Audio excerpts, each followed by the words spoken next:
So we're dealing with code bases that are getting bigger and bigger every day. You know, those million-line code bases, 2 million-line code bases is not unusual. We are being pushed to do more. I remember when I was working at Microsoft a couple of years ago, Satya Nadella, CEO, his favorite phrase was, "You have to do more with less." But yeah, so Satya was big on this idea of do more with less, and this has kind of resonated across the industry as a whole.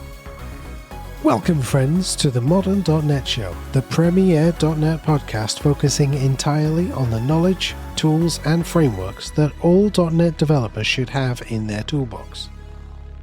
We are the go-to podcast for .NET developers worldwide, and I am your host, Jamie Gaprogman Taylor. In this episode, Jim Bennett returns to the show after a 6-year absence. In his previous appearance on the show, Jim introduced us to Xamarin, but in the time since that appearance, Xamarin has been sunsetted. So it felt natural to start our conversation about the wonderful outpouring of support over on X with the hashtag #XamarinGaveMe. The main topic of conversation for this episode is about generative AI, large language models, and how the startup Pieces can help developers to keep the context of what they are working on at the front of their mind at all times, both when they are online and offline. Yeah, if I said to you which character from the Pixar movie Up are you, the answer is going to be Doug. We're all Doug. We're all like squirrel. You know, easy distracting. And so if we have to go from our IDE to a browser to ask a question, we're reading email on the way. We are looking at chat tools on the way. Oh, we're in a browser. Oh, I've got a notification on Blue Sky. I'm going to have a look at that. We are context switching. We are distracted. We are drinking coffee. We are losing our productivity. This episode follows on quite nicely from our conversation with Amit Bari back in Season 6, Episode 23. In that episode, Amit helped to lay the groundwork for understanding how generative AI works. If you find yourself not quite understanding some of the LLM specific points in that episode, please consider giving Amit's episode a look. There will be a link displaying in your player now. Anyway, without further ado, let's sit back, open up a terminal, type in .NET New Podcast, and we'll dive into the core of modern .NET. So Jim, welcome back to the show. It has been 6 years and about 15 attempts to get this going today because my software keeps letting us down. So I apologise for that. Oh, good. Oh, good. I really hope you managed to record some of the previous conversation because there were some gold moments there.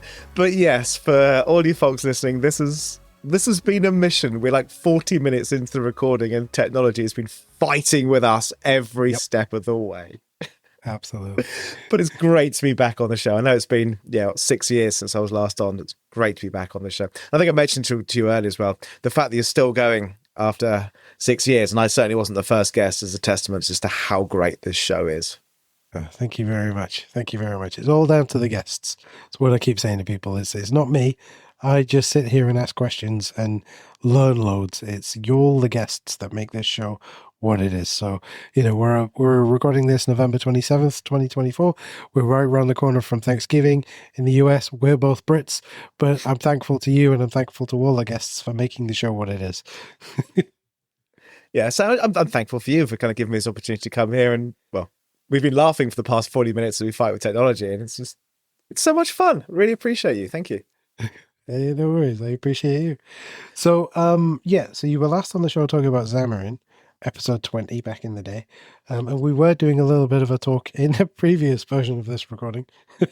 We were talking a little bit about Xamarin and the wonderful hashtag XamarinGaveMe when Xamarin was sunsetted earlier this year. Now that everything is .NET MAUI, I was hoping you could maybe let the folks know a little bit more about your history with dev and into DevRel and stuff via Xamarin, if that's okay. Yeah, of course. I mean, so that hashtag XamarinGaveMe, that was the only time I think X has ever put a tear in my eye.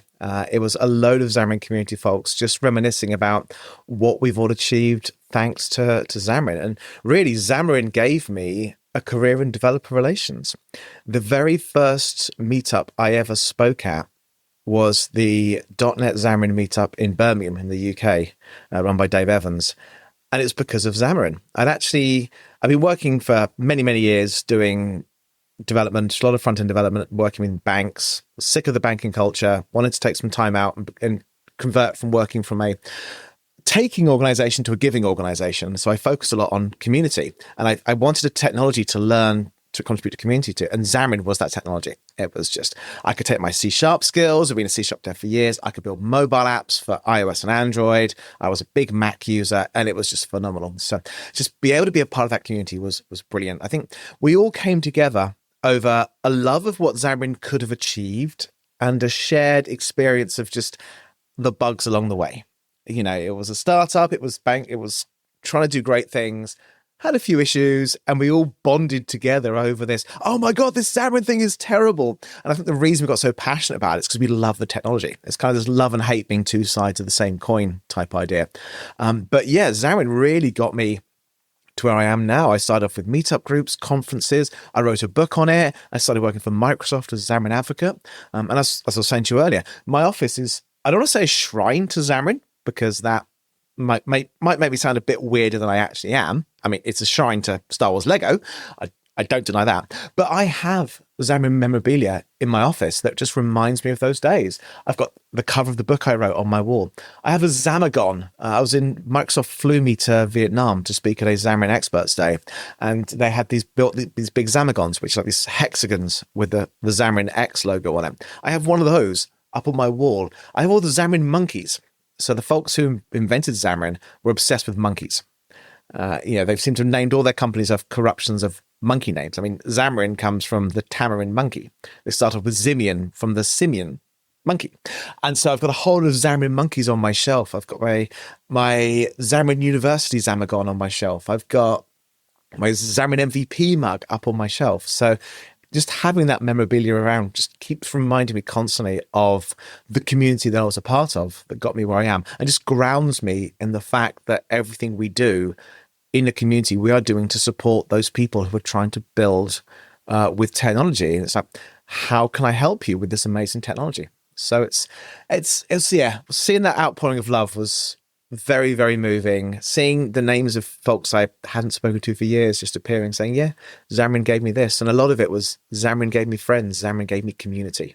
It was so much about the people, not, oh, Xamarin allowed me to buy a Lamborghini. You know, it was all about the people, the connections, and just the love for the technology. Yeah. And I think that's always the most important thing, right? I know you work in developer relations, but it is the most important thing, right? To have that community, that space where people who are interested in a technology can get together and go, oh, did you know you can do this? Holy cow, I didn't know you can do this too. Oh my goodness. And sharing those ideas, right? That, because we don't do business with businesses. We do business and help people with other people, right? We collaborate with people, we work with people, we sell to people, we buy from people. So having that community is super important. Yeah. And things, people don't buy something because you sell it to them. They buy something because it's helping to solve a problem. Especially developers. We are a very fickle bunch. You cannot sell to a developer. The traditional marketing doesn't work with developers. Instead, you need to show us the benefit of something, geek out with us about it, and we'll get excited and do it. I was literally yesterday working on a blog post about the top 5 prompts I use in Pieces, the app that the company I work for at the moment. And it's all about, hey, I've discovered this cool thing that I can do with it, and I want to share it with you. It's not, I'm not trying to sell you that, oh, if you buy this tool, you can do X. It's like, check out this really cool thing that I discovered. This is so cool. I use this every day. I want to share it with you. And I think that's really what helps these communities grow, is just everyone's passion about the cool thing. And we love geeking out with each other. You know, it's what brings us together. You know, you put 3 developers in a room and they'll all start bitching about JavaScript. It's just, you know, I mean, literally, we were doing this earlier. We were saying we should write the podcasting tool in C#. But you know, it's kind of we have these kind of shared experiences, and we have this excitement about technology. And so, if we can bring people together to get excited about things, that's how we grow communities. That's how we grow technical communities. That's how, essentially, these companies like Xamarin, Pieces, who I work for now, and all these other companies can sell product, is by getting you together and getting you excited about what the tool can achieve for you. And the Xamarin community did that so well. 100%, 100%. I have to say, I came to Xamarin super late. I'd heard about it when it was a thing, but I'd only started using it on a real project just after the Microsoft acquisition, Hmm. because a friend of mine who was on the team I was joining was saying, "Wait, I've literally just paid for Xamarin University, and now I don't need to," and all this kind of stuff. And I'm like, "Oh, well, that's hey, look, this is how it works, right? We can't change what it is. It is what it is." So I got to use Xamarin for free, and she had to pay for it. Yeah, I know there was a lot of frustration. A lot of people applying for refunds because they paid like $1,000 a year. Because I did that. I paid for the Xamarin Professional version, and then it got bought by Microsoft, and you get it all for free now. Yeah, yeah, Thanks. and that just means that everybody wins, right? Everybody wins. Yes. It's like with when they release new updates to, we've just had .NET 9 being released. Hmm. So if folks want to use that on an app, hey, you get all of the free stuff, all of those innovations with all the different things to do with .NET 9, ASP.NET Core 9, Blazor 9, I guess, EF Core 9, C Sharp, whichever version we're on now. You get all of that for free, right? And that is really cool. Oh yeah. Yes. Something about really cool. I've been very much behind on the .NET Aspire train. I'd heard the name, but I didn't really understand what it was. And I was at Microsoft Ignite last week in Chicago, and I was lucky enough to spend 20 minutes geeking out with Jeff Fritz. So Jeff Fritz, if you haven't heard of him, he's a .NET guy, does a whole lot of live streams. He runs there's a live coders group, absolutely fantastic chap. And he was geeking out with me on .NET Aspire, just demoing what it can do. And the whole thing just clicked. It was like, wow, having this kind of orchestration layer for all the features of my app in one place in code. No YAML files. It's all C# code. I can write unit tests for it. Was just phenomenal. And just kind of see this stuff. And as you say, it's free. You just install a NuGet package and it's free, and away you go. Yep. Or indeed, if you don't want to use it, you don't install the NuGet package. That's the other thing, right? Yes. Yeah, you've got that flexibility over what you have to do. It's a very unopinionated toolset.net. It's, hey, this is our references for how we think you should do it, but you do you. Very unopinionated. Yep.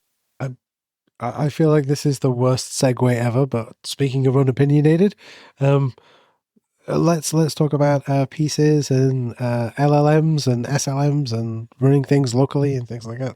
That was the world's worst segue, I have to say. Well, it's not really, because Pieces is a very unopinionated tool. It's like a lot of good developer tools. It's there to help you and assist you, but not make you do it. It's all about how it's a tool that you choose to use in the way that you choose to use it. So, I don't know that was a terrible segue. That was very kind of you to say. Yeah. So Pieces, we describe it as long-term memory for your developer workstream. So the idea is, we all know what it's like as a developer. We have way, way too much to deal with. So we're dealing with code bases that are getting bigger and bigger every day. Those million-line code bases, 2 million-line code bases is not unusual. We are being pushed to do more. I remember when I was working at Microsoft a couple of years ago, Satya Nadella, CEO, his favorite phrase was, you have to do more with less. But yeah, so Satya was big on this idea of do more with less. And this has kind of resonated across the industry as a whole. There's a lot of expectation on us to keep delivering new features. And the problem is, with that, there is so much more communication that's happening. There's so much more information that we need to deal with. So it's not just, I've got a code base, I have to write some code. I have tickets where I'm discussing the code that I'm writing. And obviously thinking about it in stand-up meetings. I have constant conversations. And they have all these new frameworks. It's, JavaScript, it's a Monday, there must be a new framework, that kind of thing. There's all these new tools, like I was saying just now about .NET Aspire. All these new things are happening. And so we're constantly researching, we're collaborating with people, and we're writing code. And the problem is, getting all this information in one place becomes hard, because when you try to access this information, you have to context switch. Come in the morning, fire up Visual Studio Code, about to write some code. What am I actually doing? So I jump to my chat tool. And in my chat tool, I have the conversation with the PM to say, this is the ticket we need to work on. And then I have 10 other conversations with people, 20 other group chats. And so I start reading those, because there's that kind of expectation that I'm in the chat tool, I should be reading these. Before you know it, it's 10 a.m. I'm 2 cups of coffee down. I haven't written a single line of code. I still don't know what I'm supposed to be doing today, but I've had a lot of conversations in chat tools. And so having this constant context switching really can reduce your productivity. And so kind of the goal with pieces is how can we keep you where you are most productive, allow you to gather all the information that you need in one place, and then converse with that information through the power of the LLM of your choice. So the kind of components we have is the ability to add files and folders of code, any file, any folder of code into your discussion. You have this discussion anywhere where you are by having IDE extensions for all the IDEs, browser extensions, a desktop app, a CLI. So wherever you are, you can have these conversations. And then we have this ability to extract context from everything that you're doing across your machine. So we look at all the active windows, we pull information from there, we process it locally, privately, securely, encrypted on device. And then when you interact with the LLM, you can ask questions across all of this range of information. So sounds like kind of a lot. So I think the best way to describe it is kind of my favorite example is, I could be chatting with my PM on a Friday night. PM says, "Can you look at this ticket?" I go and read the ticket, reading through it. Okay. Go home for the weekend. Don't think about work. Build some Star Wars Lego. Come in on Monday morning. Fire up Visual Studio Code. From there, I can launch Pieces, the Copilot inside of Visual Studio Code, and literally say, "What is the ticket I need to look at?" And Pieces can then answer that question because it's got the context of everything that's happening across my machine. It can say, "Oh, you need to look at this particular ticket. Okay, can you give me more information on the ticket?" And then it could maybe summarize everything that I read in the ticket. And that's great because sometimes in tickets you have 20, 30 people potentially discussing it, so many different comments, and then all that's really relevant is the last few comments. So I don't have to wade through that. Pieces can kind of pick up this summary from everything that's read. And then I can say, you know what? I got this project open, but I did something similar in another project over here.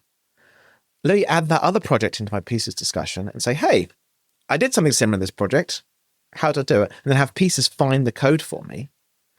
Or I could say, you know what, this is something new. Let me add my current project. How do I do this? And then Pieces can take all that context from the discussion, the issue, and then across the entire code base and come back and go, yeah, this is what you need to do. And it can do it with absolutely massive code bases. It can do it with a huge amount of context. And it can do it using, as I said, the LLM of your choice. So if you're the kind of person who finds that GPT-4 works better for you, you can use that. If you're the kind of person who finds that Claude works better for you, you can use that. If you've got an enormous project and you're really worried about context, you can use Gemini. Or if you're in an environment where you have to think about security and privacy, or you're on a plane, you're in the middle of nowhere, you've got no Wi-Fi, you can use an on-device model as well. So I can literally unplug my computer from the Wi-Fi. I can say use Llama or Microsoft Phi or Mistral, so many different on-device models. And as long as I've got the model downloaded, I can just say to Pieces, "Hey, how do I implement this issue?" And I get that answer where I am in my IDE. Right.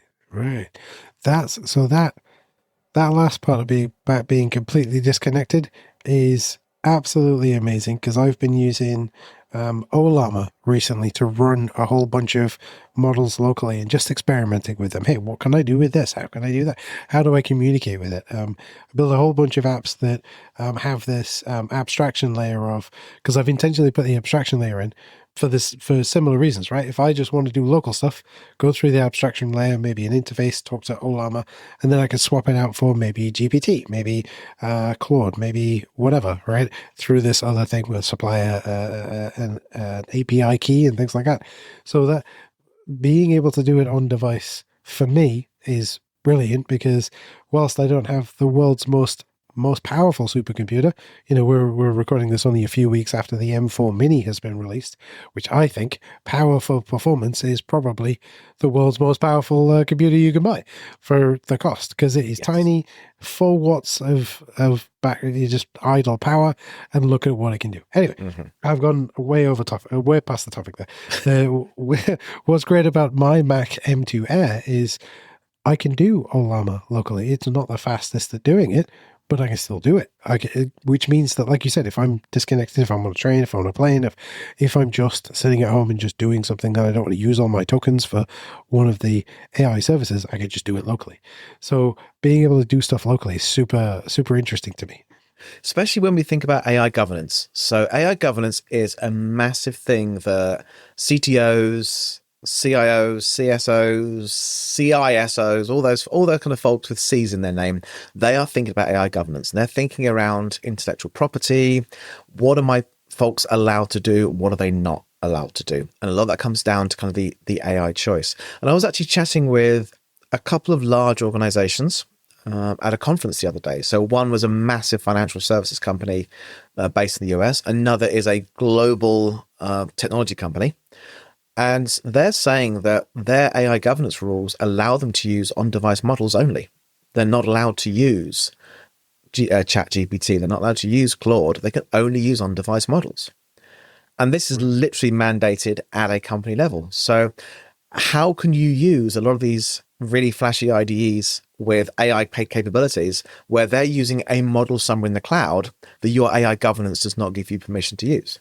Well, easy. You just use pieces and then you choose a local model and you're compliant within those rules.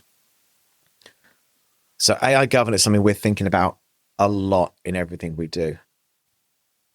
Yeah, and that makes sense, right? Because if you're sending intellectual property up to the cloud, to one of the clouds, so any of the cloud services, unless you've really read through all of that documentation and read through it again just before you sent it, because who knows whether they're going to change the license or not. They can change it on a dime.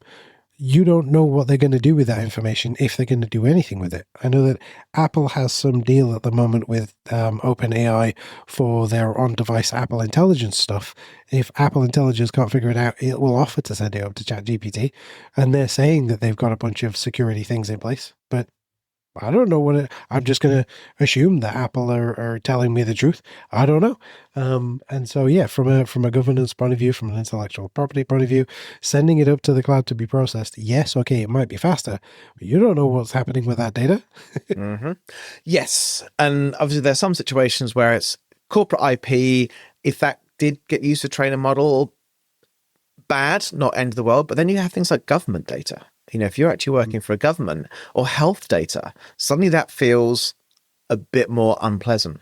And so just having these rules around it really helps you to focus on the data that you're dealing with, the potential for client data. And so if you can have a tool that complies with the rules, this is absolutely fantastic for you because you get the benefit without having to basically risk your job. It's kind of got to the point where most developers are using ChatGPT at some point for the work that they're doing.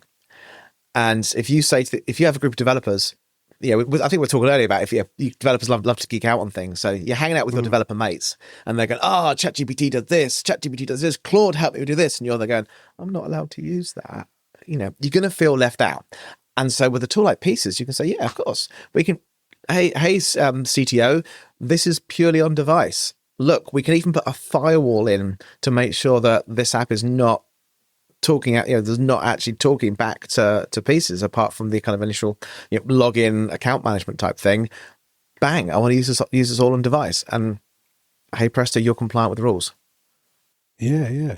And like I said, that's the big thing for me because I do a lot of short-lived projects and jump between projects a lot and jump between different clients and customers a lot, and so making sure that information doesn't leave the computer that I'm doing it on, super important. Like it may not even enter into a lot of people's minds just how important that really is.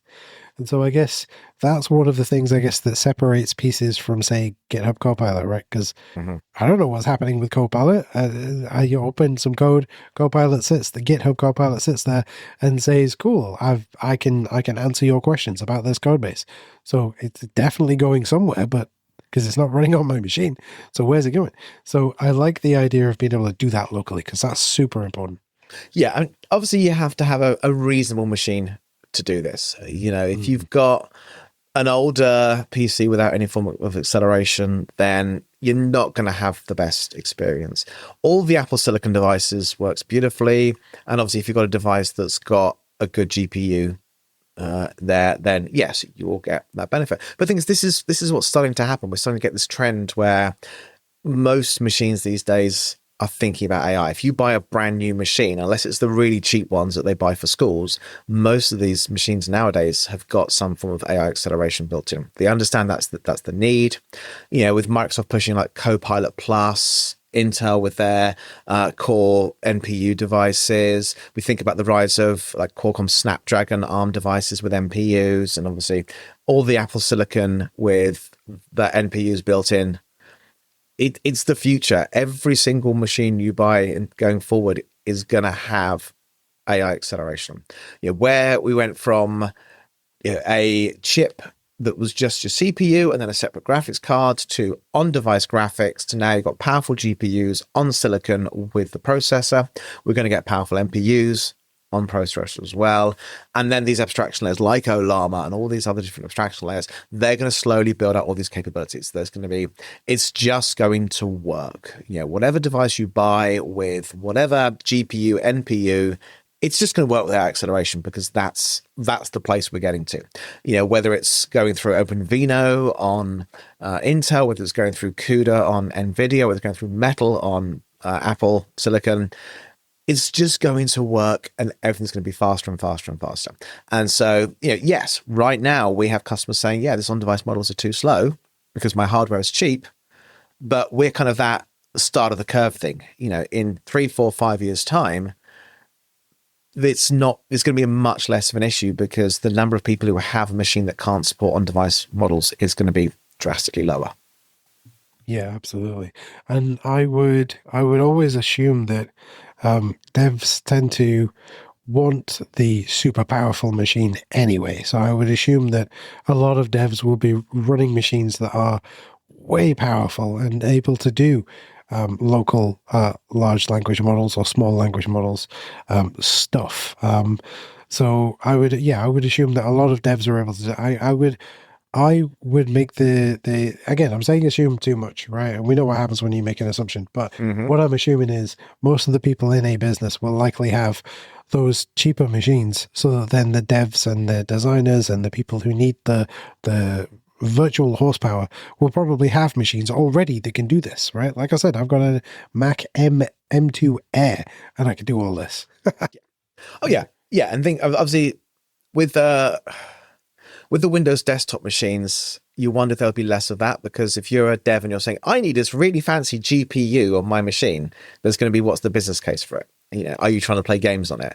But with a lot of people working hybrid, it's all about laptops, and a lot of laptops just have this built in. It feels like if you're building a desktop and you ask for like this, an NVIDIA GPU, you'll get pushback. But if you buy a developer laptop, because it's powerful, it's already got the GPU on it.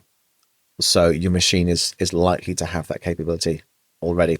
And then as well, if that comes from an AI governance perspective, comes down from up top, you have to use local models. Okay, cool. This is AI governance. This device here conforms to what my AI governance recommendations. So I want that. And so that's going to just trickle down that, yes, to enforce this, we have to give you this hardware. And honestly, really powerful machines are relatively cheap compared to the cost of a developer. We're going to spend $5,000 on a machine for a $200,000 a year developer. Meh, it's a percentage point, really, when you think of it like that. The following is a paid advertisement. Welcome back, .NET enthusiasts. Today's special episode of the Modern .NET Show is brought to you with the help of Jamie Taylor, a renowned expert in software development and artificial intelligence. You may recognize his name from your favorite episodes, but did you know that he plays an even bigger role at RJJ Software? As our lead consultant, Jamie has guided numerous businesses to unlock their digital potential with bespoke solutions tailored to their unique needs. From crafting cutting-edge software to integrating advanced AI technologies, he's been pivotal in transforming challenges into opportunities. If your company is seeking a partner who can provide expert guidance and deliver exceptional results, look no further than RJJ Software. With Jamie at the helm of our consultancy team, we guarantee that we won't just meet expectations, we will exceed them. Dive into the digital future with us today. The audio for this advertisement was created with AI. Yeah, absolutely. Absolutely. And so I guess we've been talking a little bit about how the infrastructure around it works. So So we talked a little bit about pieces itself and how it will help me to keep this context and keep the idea of how I'm doing work, so I'm not constantly context switching.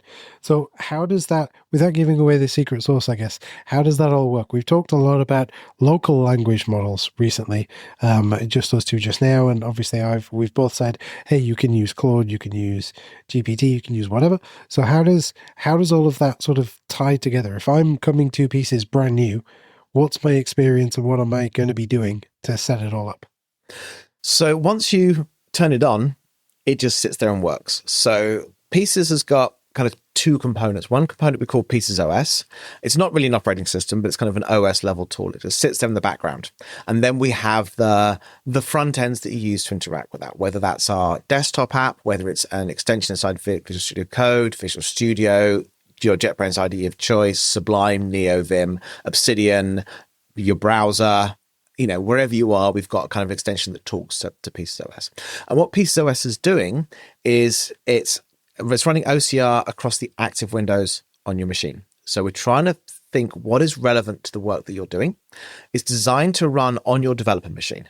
This is not something I'll be putting on my 11-year-old's gaming laptop. This is a developer tool. We capture developer level context. We filter out API keys, personal identifiable information, things like that. And then we process this fully locally. None of the stuff we capture leaves your machine. And then we do our magic secret sauce over it. And then we store it in a vector database, essentially, just to kind of overly simplify it. We store it all in a vector database. And then when you're asking a question of Pieces, if you add other context, like a file of code or a folder of code, same idea. We store it in essentially a vector database. And then when you ask the questions, we run relevancy across every information that's there. So if you say you want to use the long-term memory, which is the captured context, you turn that on. If you say files, folders, you turn that on.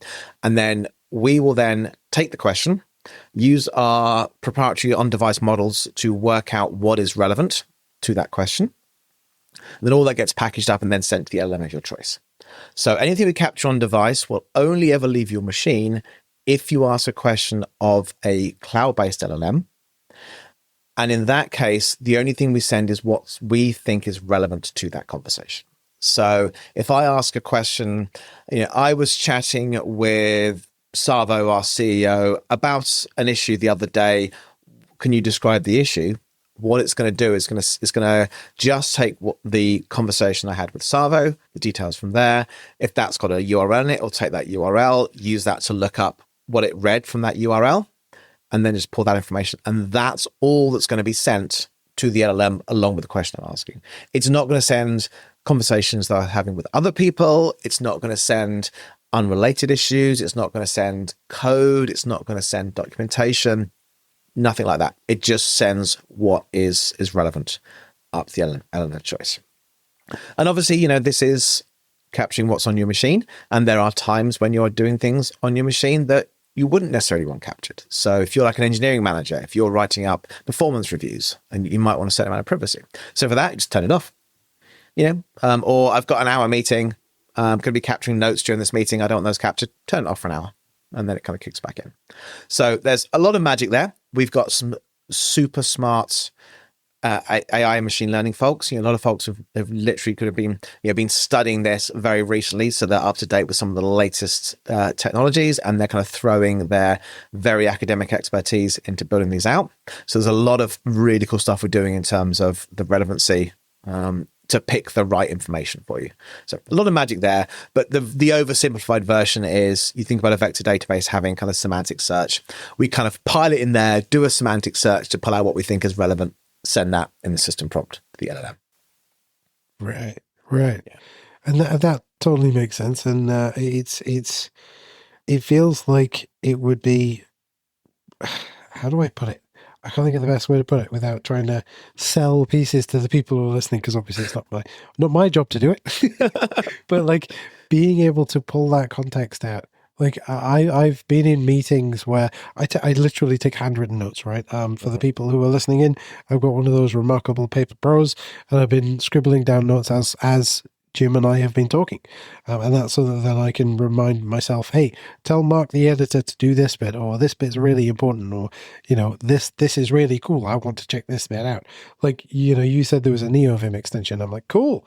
That's on my list of things to learn next year is NeoVim, just because I want to figure out, can I do a IDE less IDE, like just a bare bones text editor? I know that it is way more than that, and also way less than that at the same time, but I know nothing about NeoVim. So I've probably just upset loads of people, but like I've written that down because that's really cool. But I guess if Pieces was running, I could have said to Pieces, hey, what was that thing that Jim said about NeoVim? And it would be like, oh yeah, it's this, that, and the other. Maybe it's not capturing the audio, but doesn't capture audio yet. It up. Yeah. Yeah, if you had captions, it would capture that. We are looking down the line around video and audio capture as well. That's obviously a lot more work and a lot more questions around privacy there, because obviously for this conversation, of course, capture the audio. But if we were having a lot of meetings, you wouldn't necessarily want to capture that. And so there's a few kind of privacy questions there. It's not a hard problem to solve. You think about things like Whisper. That can do transcription straight away. So you just need to feed the system audio into Whisper, and then that becomes raw text that just gets fed in. But as we think about things like privacy around this, we've been very privacy focused from day one. That's why we do all the long-term memory processing on device. It's why we offer local models. And so when we approach things like video, we need to make sure we're being very mindful of privacy. With everything that we do.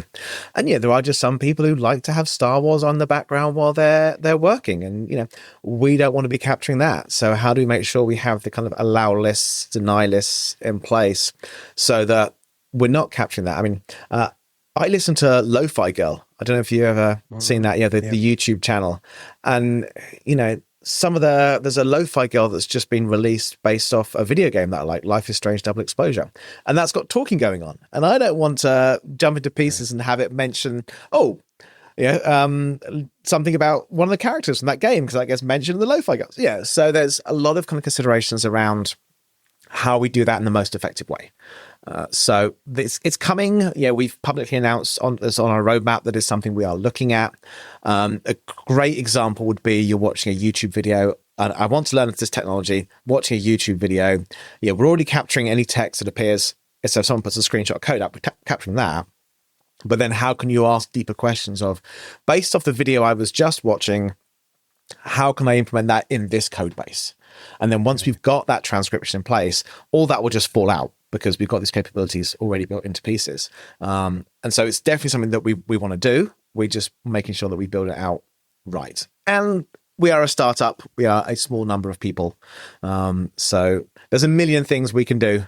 It's prioritization for those.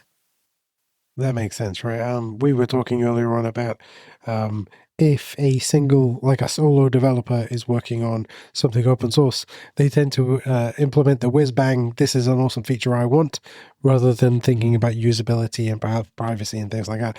Whereas you guys, it sounds like you're going the other way.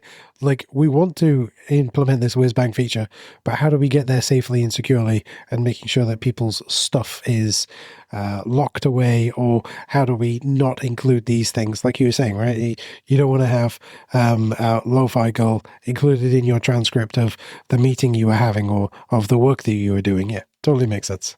Yeah. I mean, I think it's been really, really powerful for us to have this real deep focus on privacy and security right from day one. So there is a similarity between some of the things we're doing and what Microsoft Recall, for example, does. But ours is very much focused on developer. Ours is very much focused on that security and privacy from day one. And we have a large user base who are using this, and they're very happy about it. And they ask us questions about privacy, and we explain everything very transparently. Whereas when Microsoft Recall was released, Windows Recall, there was a very strong pushback, because in its early versions, all the screenshots were available. They put out, here's an insider's build for you to try it. It didn't have the right level of security baked in, and they've had to kind of rewind on that and kind of go back to the drawing board and really rethink about how they're going to promote this. I mean, it was interesting that at Ignite this year, Windows Recall wasn't mentioned at all. Nobody talked about it. They talked about co-pilots having long-term memory, which is a term that we've been using, and it's nice to see Satya using it as well because it emphasizes how important long-term memory is to developers. There was a lot of talk about how copilots need the right context to work, but they didn't focus on Windows recall simply because of all the bad press they got because they didn't seem to think about security and privacy right from day one. So it's great that we do this and we are 100% transparent about everything we do. If there's any large organizations who want to use pieces and they want to really dive into how all that stuff works, it's like, yeah, we'll stick our CEO on a call with you and we will dig into it and we can show you everything. Because with something like this, we can't hide it. If we hide it, people get worried about it. They think it's insecure. If we're honest about everything we do, there's more trust there. Right. Yeah.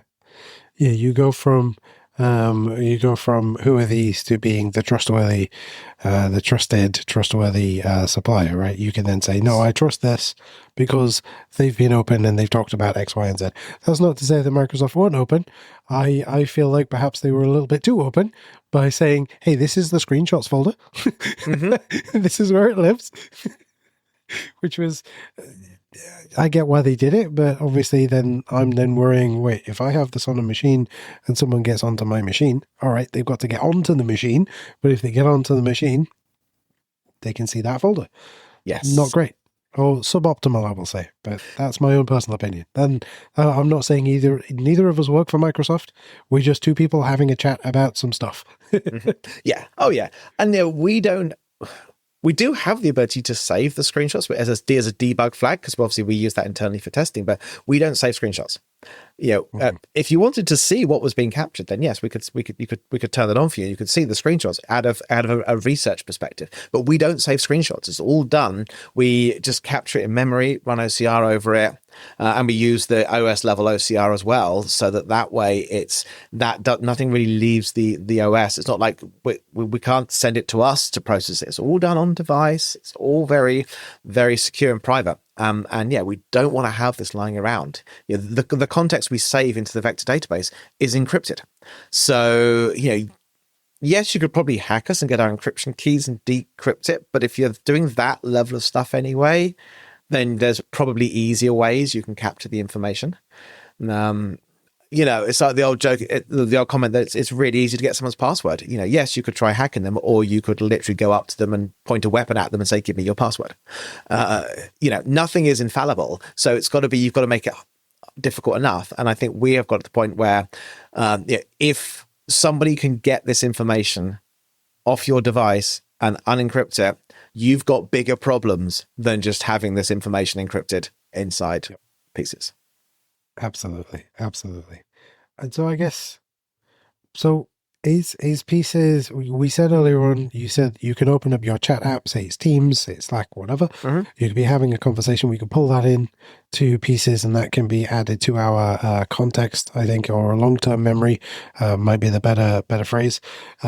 Is it just developer apps, or is it just my IDE, just my communications tools, or so I make lots of notes about stuff. I do a lot of work I'm not promoting them at all, but it's just my favorite tool. I do a lot of work in Obsidian. Can I pull that in too? Or is it just quite literally just my IDE, just any my text communications? Literally any text you have on screen. If you're watching a YouTube video and they put code up on the video, that will be captured. So anything you have on screen, just in your active windows, because we want to make sure it's relevant to what you're doing. And so The active windows you're in is what's relevant. The information, if you are reading some documentation in your browser, we're going to capture what you're reading. We're not going to capture the entire page, because if you haven't read that, it's probably not relevant to what you're doing. If you need to add the entire page as context, you can say, look, here's a web page you want to add. But the idea is we're capturing across everything you do, what is relevant. Now, your question about is this kind of developer focused? It is very developer focused. All our system prompts, all of our relevancy is focused on developers. So if you're another kind of knowledge worker and you ask questions about it, the response will be, hey, I'm here to help you as a developer. I can't really understand that, because we've really optimized all of our relevancy, all of our system prompts, and all of our LLM guidance to focus on developers. Now, that's not to say down the line, the official name is Pieces for Developers. That's not to say that there won't be pieces for designers, pieces for Excel users, pieces for marketers, whatever down the line. But obviously that will be a very different product set, very different guidance to the LLMs, very different relevancy. At the moment, it's all about focusing on user developer. And you're saying about Obsidian. We also have an Obsidian extension. So if you're in Obsidian taking notes, you can jump into the pieces Copilot in Obsidian and have your conversations there. Right. And I do want to add as well, this is one thing I love that's really cool, is because we have this centralized pieces OS that manages everything, your conversations go with you. So if you're in VS Code and you're coding away and you start a conversation, if you jump into Obsidian to check some notes you've got in Obsidian and you bring up the Copilot, you can carry on that same conversation in Obsidian if you want to. Or you can start a new conversation, fresh context. But it means as I'm zipping between tools, I'm writing some code, I go in the browser, I ask the Copilot questions in the browser, I add some code into it, carry on my questions, jump into VS Code, carry on that same conversation, drag the code that's generated into VS Code, and so on and so on and so on. So that's really cool. And another really cool thing, slightly related, is the fact you can switch models mid-conversation. So I could be having a long, deep conversation with Claude, find, my internet's gone down, or, I'm about to board a plane. I just change the model mid-conversation to say Llama, and I can carry on that same conversation. Or if I'm finding that Claude has not given me good results, I can flip to GPT-4 and carry on that same conversation, or Gemini and carry on the same conversation. So having that ability to flip mid-chat is so, so powerful. I use it all the time if I'm moving around places. I do it. I'm DevRel. I fly to events. I get on the plane. The Wi-Fi can be spotty. So it's working over this part of the country. I'm chatting away with Claude. The Wi-Fi just craps out. No problem. Flip to Llama. Carry on my conversation.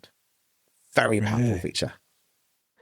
Nice. Because that's something that I feel like for a lot of folks who haven't used in-app generative AI speak to your model, your whatever, they may not have actually come across this yet. I keep mentioning GitHub Copilot just because that's one that I know folks will know. So like you're in VS Code, you're in Visual Studio, you've got GitHub Copilot running, you can type away. If your like you said, if your connection to the internet goes down, you can't do GitHub Copilot conversation. Or let's say you're in Visual Studio Code and you're doing some part of your app and you're doing something, then you close that and open up Visual Studio. That conversation may not come with you, right? Because you've opened a new project, you've opened a new instance. So I like that, being able to bring the conversation with you as you move around. Because a lot of us maybe don't realize that we spend time jumping between apps. Like you said, we do a lot of context switching throughout our daily lives, right? A lot of devs like to think, well, I'm paid to write code. Well, actually, you're paid to solve problems, not to write code. And sometimes the solving of the problem is jump on a call and talk to someone. Sometimes solving the problem is go read some documentation. Sometimes solving the problem is, look, we need you to write this document or this email, just do it. And sometimes, most of the time, the solving the problem is sit in your IDE and write some code. So like having that conversation move with you and being able to switch the models as you go is so good. Like I obviously I haven't done the experimentation that obviously you have with all of the different models, but like when I've been playing with the local models that I have on my computer, so I've got the computer I'm talking to you now, I've got Phi 3, Mistral, Llama 3.2, and a whole bunch of others. Like there's is it Quan? Something like that. So I've got a whole bunch of models that are supposed to be really good because they've been trained on code only rather than human language, because a large language model is just a model of language and code is language. And so being able to switch between those based on where you are or at a glance, like Llama 3.2 from my experience isn't great at writing brilliant code, but the other models that are specifically trained on code are way better. Yes. And so like, and I found that I can't say to Llama 3.2 when I'm practicing my my Japanese writing, I can't say to it, hey Llama 3, help me with this. This is what I've written. This is what I want to say. What did I get wrong? I'm not saying give me the right sentence. I'm saying what did I get wrong? And from my experience, my experimentation, Llama 3 kind of goes, I don't know, dude. Good luck. Whereas I could pull a different model that's been trained on English and Japanese translation, and it can tell me how I mean, we're talking outside of work stuff, but the point is the same, right? You're being able to swap those models to get the expert knowledge, like you would in an office environment, right? You're working with some people, and I'm talking to Jim. Jim knows a whole bunch of stuff about pieces and a whole bunch of stuff about Xamarin. I'm going to go talk to Jim if I'm having trouble with pieces or Xamarin. But if I'm having trouble, we talked earlier a little bit about .NET Aspire. I can come to you, or I can maybe go and see if David Fowler is available, or someone, or like Maddie Montekia is available, or someone like that, because they know way more about Aspire than maybe you do, or maybe I do, or Blazor, right? I can go see Steve Sanderson, right? I pull the specific model that will help me with that particular problem. Yes. And I love that idea, because then again, it's all running on my machine. I'm choosing the model I want to run. I'm not on the whims of which version of ChatGPT are we on now? We're on 4.0, or maybe we're on 4i, or maybe we're on X, whatever. And because they're trained differently, they will give me different responses, right? Or completions, I guess. And the other thing to remember for people who don't know a lot about LLMs, your completion is based on a probability of whether this is what you want. So if you're using an online one, you're at the whims of what the online model thinks is the correct response based on its own view of the probability of what you want. Whereas if you're running the model locally, you've got all of that context, you've got all of that stuff. That can make in my opinion, a better decision based on which completion do you want, and that's the responses, right? So yeah, that lights up a whole part of my brain where I'm like, why am I not doing this yet? And what is also very cool is a little kind of sneaky peek at our future roadmap is we are looking around the idea of bring your own model. So this is, no dates for this yet, but this is something we've been talking to a lot of folks about. Part of this is going to be bring your own model local, but also bring your own model in the cloud. So kind of scenario would be if you've got an internal model, maybe you deployed it to, I don't know, Azure AI service that you have trained on your company's code base. And maybe you're doing weekly training cycles on it to have the latest code in there. You've got kind of the power of GPT-4, but trained on your code base. What if you could bring that into pieces? Or if you have a local model that's requirement, again, you train a local model, but you just train it on one code base. And then you bring that into pieces. What if you could do that? And that is something we are working on. We're actually looking for companies who've got kind of this AI governance that says, I can only use this model to work with them to make sure we get the experience as good as possible. But yes, we are looking at this kind of bring your own model. So from a governance perspective, you can use GPT-4 just deployed to your Azure AI service, AWS Bedrock, whatever. Or you can use custom trained models, as long as they are language models that we can integrate with. So just kind of a sneak peek at the things that we are starting to talk to a lot of companies about, and it's on our roadmap. And this opens up a huge amount of possibilities because, if you've got a model that's fine-tuned, say, every week across your corporate code base, and you've got, one of those massive microservice architectures where you have 1,000 microservices across the whole company, I need to bring in user information into my service. What can I use to do this? The model knows. The model's been trained, and you're bringing that into your IDE, into the place you are writing code. And suddenly just that discoverability across your entire code base becomes so much more. As long as, for example, all of your code is in, for all your microservices, all your corporate code is in, say, your company GitHub account, you could fine-tune the model just across everything in my company GitHub account uses to fine-tune my model. You bring that model into pieces, and just that discoverability across all the projects becomes so much more powerful, because large companies are really struggling with, we have all this code, we don't know what it does, we don't know what it's doing, and you end up with 10 teams all building functionally the same piece of code because they don't know about the existence of all the other teams. Yep. And so if you can put an LM over the top of that, bring that into pieces, you're in VS Code, I need to interact with the user service, what service should I use? Bang. There's your answer. Right. That could save you weeks of conversations and meetings trying to find that question. So, sneak peek. We are working on this, and if there's anyone out there listening who goes, "Oh yes, I want that," please get in touch with us. We would love to work with some design partners to make sure we can really nail the experience for that. If you're enjoying this show, would you mind sharing it with a friend or colleague? Check out Podcatcher for a link to the show notes, which has an embedded player within it and a transcription and all that stuff, and share that link with them. I'd really appreciate it if you could indeed share the show. But if you'd like a few other ways to support it, you could leave a rating or review on your podcatcher of choice. So if you head over to .netcore.show/review, you'll find loads of ways to do that. You could consider buying the show a coffee. The Buy Me a Coffee link is available on each show's show notes page on the website. This is a one-off financial support option. You could become a patron. This is a monthly subscription-based financial support option, and the link to that is included on each episode's show notes page as well. I'd love it if you could share the show with a friend or colleague, or leave a rating or review. The other options are completely up to you, and are not required at all to continue enjoying the show. Anyway, let's get back to it. Right, because I can see that being the future, both from a code perspective, but also from like I am Acme, and I want the Acme business model that describes how we operate, all of our policies, all of our everything.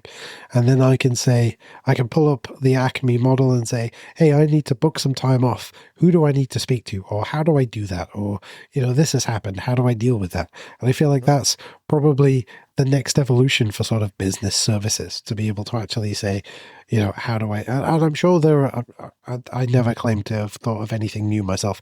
I'm sure that already exists. I'm sure there's hundreds of companies already doing that, but like having that specific model that is trained to a single problem domain. In this instance, like you were saying, here is all of the code that we have ever written as a company for all of our services.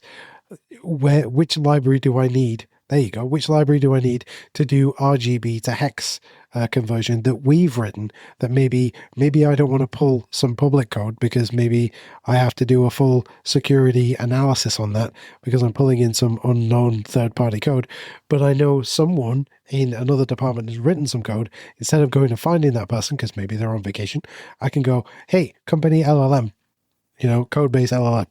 What is the code to convert from this to this? Or like you were saying, how do I add some data to the user service or that kind of stuff? That feels very, very, very helpful, very targeted, because like you said, right?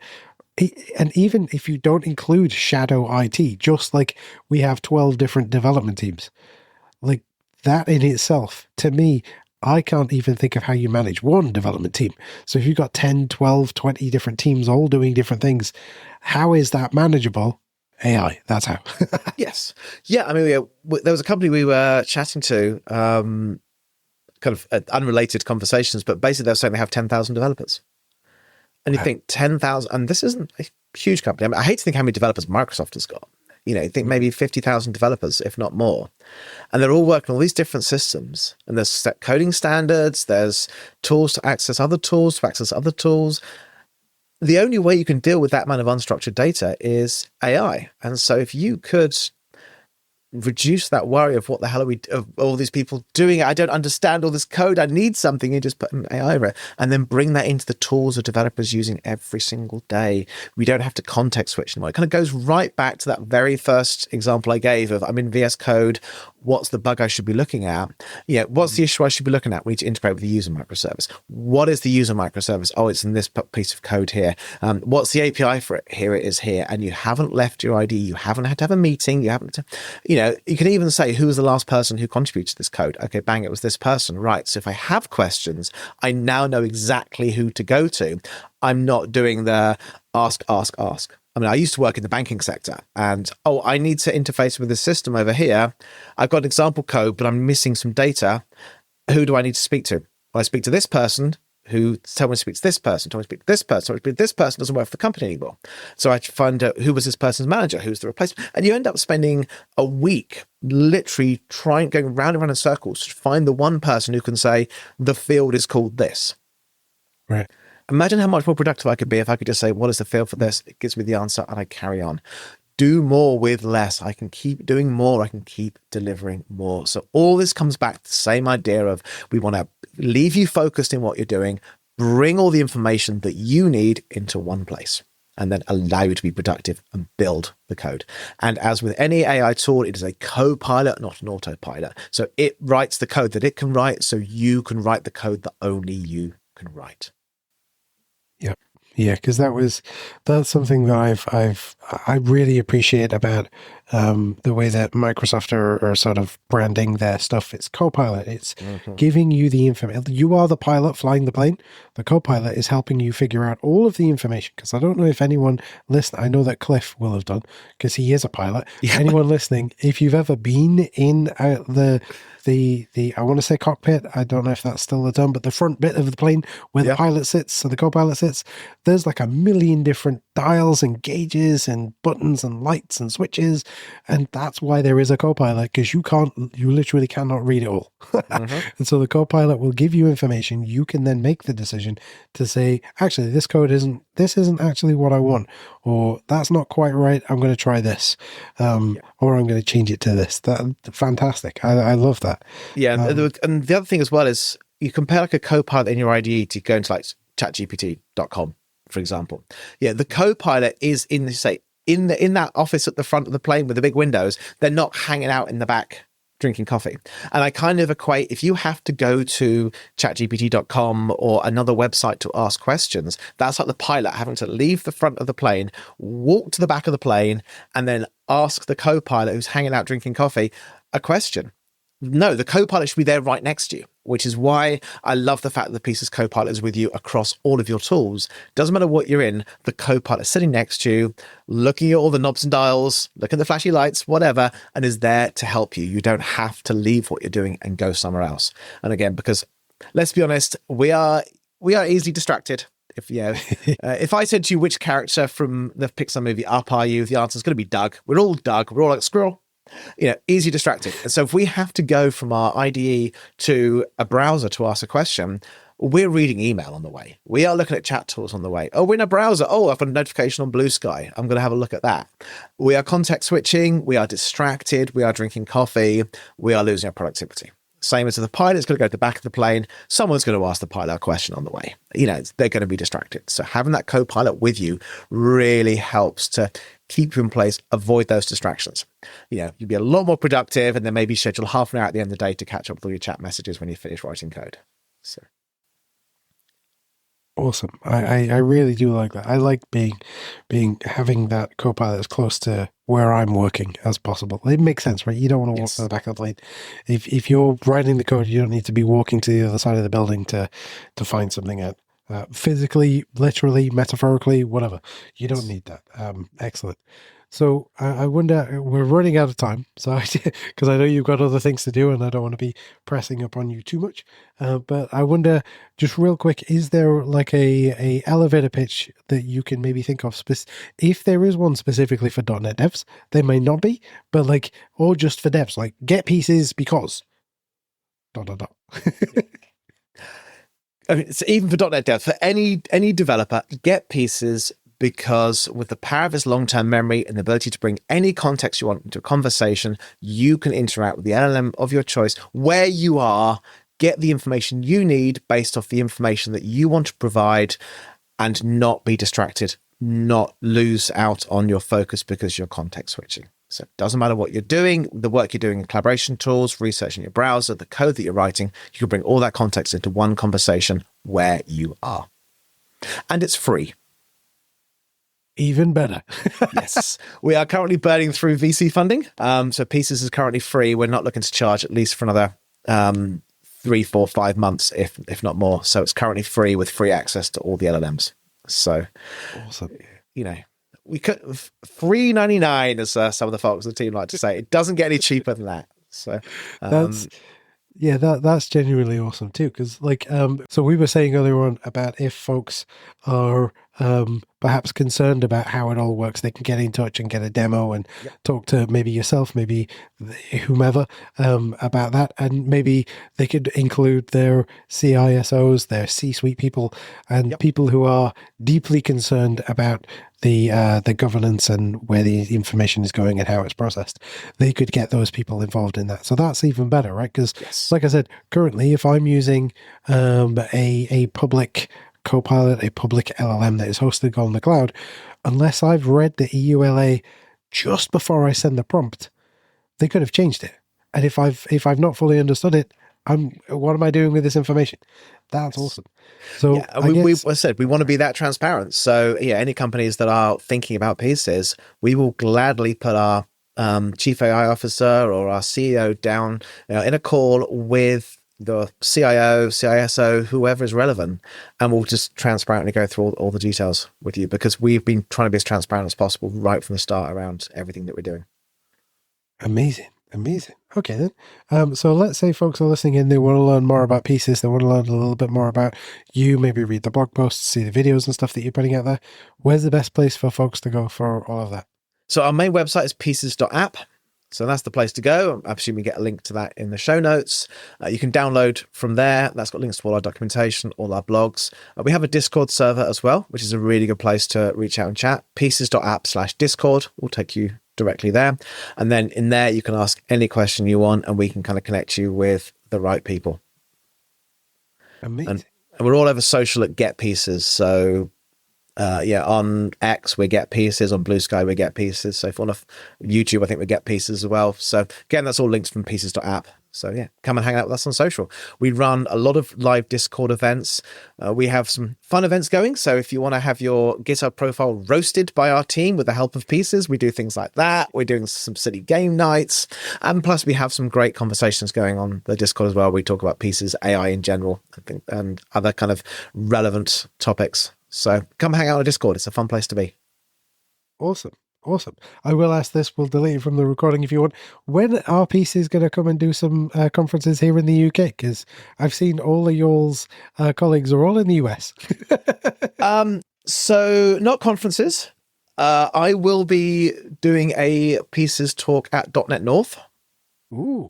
So I'm flying in because I live in the west coast of the US right now. I'm flying in for NDC London. So it hasn't been put up on the meetup site yet, but on the Tuesday of the last week of January, which is Tuesday the 28th, I will be with the .NET North, and I'll be demonstrating how you can build a C# Copilot, a Star Wars themed Copilot, because where Pieces has Pieces OS, the background service, that has a REST API, and we have SDKs. So I'll be demoing how you can build your own Copilot using Pieces as the LLM abstraction layer. I'm kind of just digging into how Copilots work. So I'll be doing that. And then I'm hopefully going to be giving another talk at the Microsoft Reactor in London that week as well, probably comparing large language models and small language models. I'm still trying to get that set up at the moment. My contact there was, I bumped into him in Chicago at Microsoft Ignite last week, and he was taking some time off to see Chicago. So when he gets back into the office, I'll be arranging that. So that'll be at some point that last week in January as well. And I'm at NDC. I'm not talking about Pieces at NDC. I'm talking about something completely unrelated. Carbon dioxide monitoring, in fact. But obviously I'll be around to discuss Pieces if anyone's at NDC London as well. Amazing. Well, Jim, it's always a pleasure chatting with you. I know we're pushing right up against the when you need to be doing other things, because you're a very busy person, and I appreciate the time that everyone puts in to be on the show. So thank you very much for talking with us. I really appreciate it. Thank you for having me. It's always a pleasure to hang out with you. It really is. I love being on the show. Thank you very much, Jim. Thank you for listening to this episode of the Modern.net Show with me, Jamie Taylor. I'd like to thank this episode's guest for graciously sharing their time, expertise, and knowledge with us. Be sure to check out the show notes for a bunch of links to some of the stuff that we covered and a full transcription of the interview. The show notes, as always, can be found at the podcast's website, and there'll be a link directly to them in your podcatcher. And don't forget to spread the word. Leave a rating or review on your podcatcher of choice. Head over to .netcore.show/review for ways to do that. Reach out via our contact page at .netcore.show/contact, or join our Discord server at .netcore.show/discord, all of which are linked in the show notes. But above all, I hope you have a fantastic rest of your day, and I hope that I'll see you again next time for some more .NET goodness. I'll see you again real soon. See you later, folks.